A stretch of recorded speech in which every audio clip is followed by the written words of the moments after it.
Well, hello, football fans. Welcome to the college football version of Proline. It's championship weekend. We are here in Las Vegas. Got some Vegas information on these big college football games for the weekend, including the Florida-Alabama ball game. Why are they even there? As well as the Big Ten title. We will get to that. As well as the Big Ten title game. Going to go through the betting numbers and some of the early lines on the game. But first, Sean, there's something unusual about the home teams for this matchup that people need to keep in mind. Well, they're not supposed to be home teams. They're supposed to be neutral sites. But on these conference divisional playoffs, like the Big Ten and MAC, and there's about 8 or 9 of them. 2 of them are actually. There are 2 teams that will actually be playing at their actual home site, the University of Houston, and I can't pronounce that stadium, TDECU, whatever it is, stadium, but that is their home court, so they do have the home field advantage. And San Diego State will play Air Force, and at first they didn't know what the site was, but they decided to hold that at Qualcomm, which is where San Diego State plays. So in these matchups, everybody is at a neutral site except those 2 teams. San Diego State is at home. And University of Houston Cougars, which I went to a million years ago, they are also at home. So I don't know why the opposition kind of tolerates that, but I guess maybe it's a money thing. Usually everything in this country is a money thing. So, has the early line movement been on the home team? Well, the line, there was no line on the San Diego State game because they didn't know what the site was going to be, but it came 6.5, which I thought it would be about that, and went down to 6. I thought it might just sit there. The total is 51 on the game. And on the Houston game, let's see, what do we got here? It's shorter now. Okay, it opened 5, went to 6.5. Total on that game is 57. Temple will give this team maybe a run. But it's all that offensive firepower that Houston has. I'm sure there's plus the fact that it is a home game for Houston. So, all right, well, let's move to Charlotte, North Carolina for our first game. It's Clemson against North Carolina, the ACC title game at Bank of America Stadium. Early lines here. Clemson, 5.5-point favorite, up to 6, despite the fact that 70% of the early wagering in Vegas has been on the underdog here, North Carolina. And a fascinating matchup. Clemson, number 1 in the nation, 12-0, but this North Carolina team lost the opener, has won 11 straight games.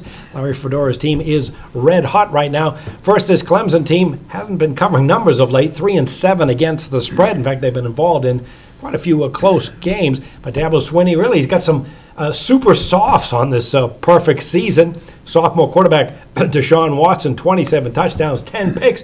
You got Wayne Gallman, the sophomore running back, 5.3 yards per carry. On their top wide receiver, Artevis Scott, is also a sophomore. They come off a win over South Carolina. Huge favorite, 20.5, 37-32 win. It was only 14-3 at the half. A lot of yards they got on offense, but they gave up a lot too, 402 yards. So Sean, is 12-0. Is this putting some pressure on these super softs at all?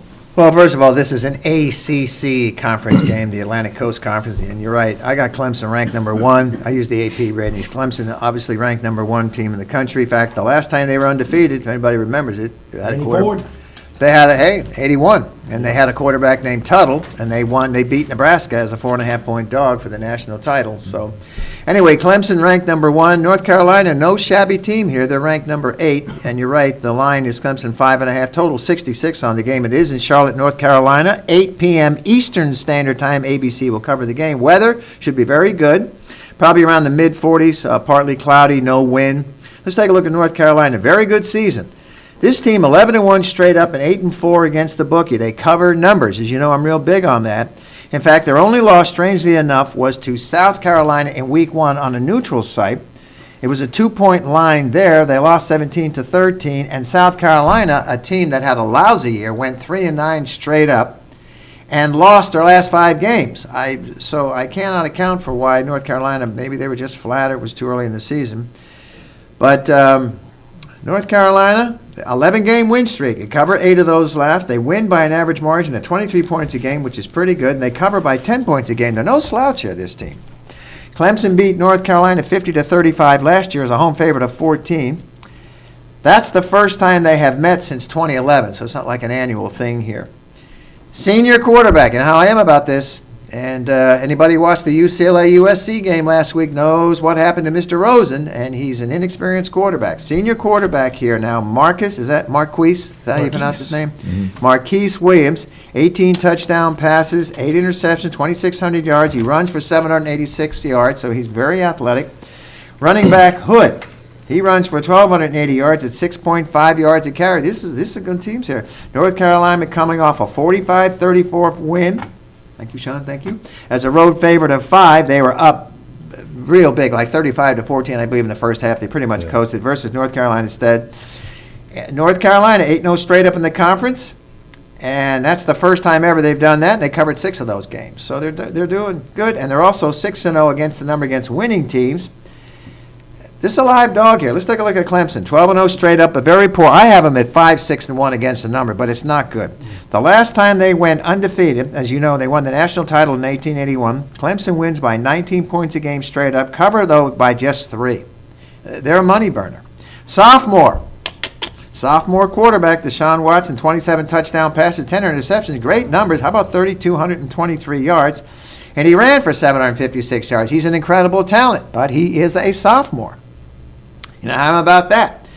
Running back Alman, you had mentioned, he runs for 1,153 yards at 5.3 yards a carry, so he can haul the mail. Clemson coming off a very lackluster, and they had this problem before, 37-32 win as a road favorite of 18 against a team that was just 3-9 straight up and lost their last 5 games straight up. And you're talking about Steve Spurrier. Not only is it a Clemson South Carolina rivalry, but they want to win this thing pretty handily. Didn't do it. Where's the edge? At the end, we always get to that. Where do I get to? 2 evenly matched teams, senior quarterback with North Carolina. I don't see much difference in these teams except, like you said, North Carolina had the 1 loss. Then they win 11 straight. They cover 8 of them. Very good in the conference. I'm going to take the dog in this game and go with the senior quarterback, and I think there's a chance North Carolina wins this game. It might even go to overtime. So you're looking for a close game all the way? I'm looking for a close game, and I don't see the blowout thing. I think North Carolina's got a very good chance to win it straight up, but I would take the points. Well, this week Larry Fedora was asked about if you beat Clemson, do you deserve to be in the Final Four? And he said there's no doubt. I would say to Larry, just win the game first and then focus on that. Because I agree with that. This is going to be a tough one. You mentioned the offensive numbers for North Carolina. Both these teams, their strength is on the offense, and the North Carolina has been covering numbers, unlike the opponent here in Clemson. But it does look like a relatively even game, although it wasn't a year ago. Clemson was a 14-point favorite, won the game 50-35 with a whopping edge in yards, 528. So, Jeff, this North Carolina team, however, looks a lot better than a year ago, and they appear to be peaking at the right time. Well, a year ago, they didn't have Gene Chizik as defensive coordinator. He should be nominated for the defensive coordinator of the year. What's he done with this defense? Last year, the defense for Carolina was terrible. This year, they're 19th in the country in scoring defense. Whoever would have thought that? That first game was against South Carolina. They should be undefeated. That first game against South Carolina, Marquise Williams. How do you lose that game?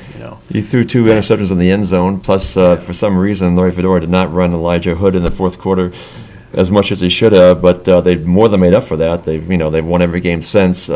So I agree. I think right now Carolina it's a great pick in this game, getting the points. Dog. Clemson has been playing with fire. They've had 10 turnovers the last 3 games. And Carolina's actually played the tougher schedule, if you look at it. Marquise Williams completing 64.6% of his passes, 18 touchdowns. He's also averaging 65 rushing yards per game. Elijah Hood, 6.5 yards per carry. Clemson quarterback Deshaun Watson, he's a great quarterback. 70% of his passes completed, 27 TDs this year.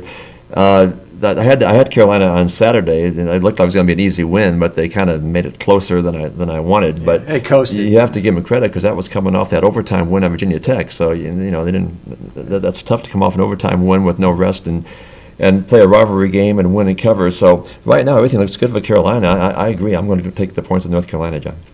I taught him everything he knows, John. All right, you two guys are on the side. I would not disagree with that, and I'll take a look at the total. Total here is 66, very high. So really the question is, can both these teams get to 30 points as a minimum? I'd say, yeah, they can. That's the strength of both offenses. When I look at the Clemson low-scoring games that they played this season against Louisville, Notre Dame, and Florida State, they only scored 20, 24, and 23 in those wins and were great defensively, but those were great defensive teams, and that's not what they're running into here in North Carolina. The strength is on the offense. And then this North Carolina defense having some trouble of late, 31, 20, 21, 27, and 34 points over the last 4 games, but this offense is just outstanding. Clemson, when they face the ACC, 5-2 over the total. North Carolina, when they face a team with a winning record, a perfect 6-0 over the total. We talked about last year's game, 50-35. Finally, it was 20-7 at the half. Ended up being both teams having close to 500 yards. Actually, Clemson had over 500, and North Carolina in the loss still had 478 yards. Nice weather down south. I can see this being an offensive show. I think both teams do score 30, and it gets over the total here.